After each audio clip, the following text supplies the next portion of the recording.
Ces derniers jours, une vive polémique a émergé dans le paysage sportif français, opposant Léon Marchand, quadruple médaillé olympique en natation, et Gilles Averrousse, ministre des Sports. Au cœur de cette controverse, la décision du gouvernement de restreindre une initiative visant à intégrer 2 heures supplémentaires de sport dans les emplois du temps des collégiens.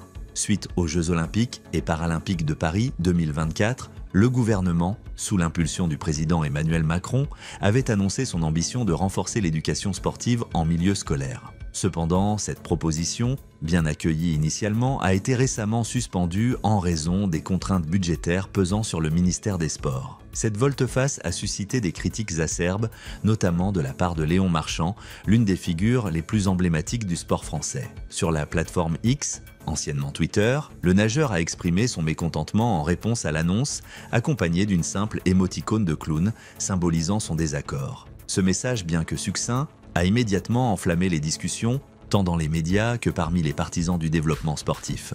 Interrogé sur cette réaction lors d'une intervention médiatique, Gilles Averrousse n'a pas tardé à répondre, adoptant un ton direct.